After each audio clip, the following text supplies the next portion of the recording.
Today we're going to talk about one of our frequently asked questions, the difference between a standard roof and a fortified roof. A standard roof has about 5 to 6 components. It's pretty similar across the board, whether it's 1,000 square feet or 6,000 square feet. The components stay roughly the same.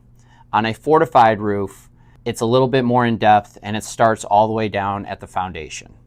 There's differences whether it is a modular home or if it's on a slab or the crawl space is set up differently.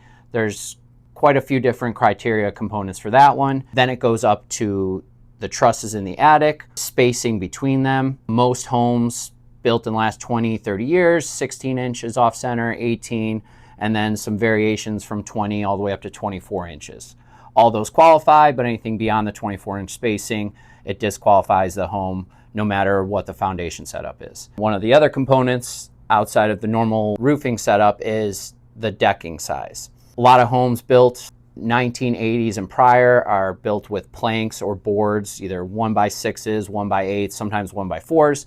Those automatically don't qualify, and you either need to rip that roof deck system off, install the proper size, which is a minimum of 7/16 inch OSB, or you can do a layover, but we prefer to tear off and do the OSB. Those are the 3 big components that set it apart from a standard roof.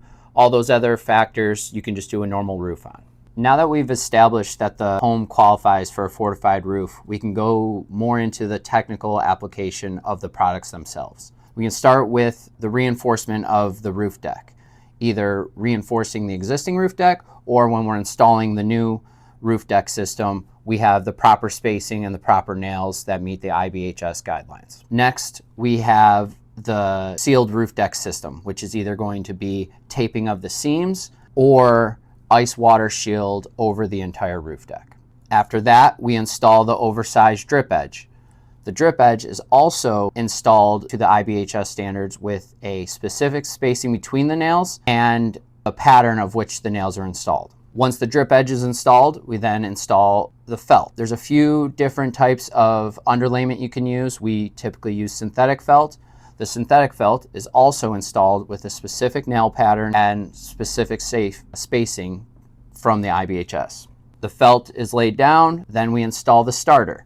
The starter, once again, is a specific starter designed for the Fortified Roof program put forth by IBHS. During this whole process, we are taking hundreds of photos, and there is an IBHS inspector on site verifying that this is all being done to their standards. Once we start installing the shingles, which it has to be an architectural shingle of a certain class to make sure that there's a proper wind rating on it.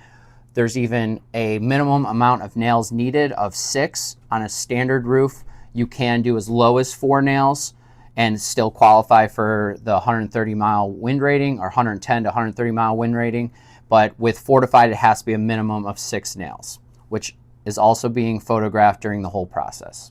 Even the nails for those shingles are specific to the program as well, either stainless steel or hot-dipped galvanized nails. The accessories throughout the roof, whether there's 1 or there's 10, they all have to meet the minimum requirements through the program. And then lastly, some homes have this, some don't. We have to install gable shutters on the home, whether that's on wood or provided material from the homeowner, but those are also built and cut out and photos taken on the day of the job as well. That basically breaks down the differences between your standard roof and the fortified roof. The fortified roof is very technical, mainly with the nail patterns and the spacing. It's to ensure that your investment is being protected against extreme weather conditions. Please like and subscribe to the video and check out our channel. Thanks.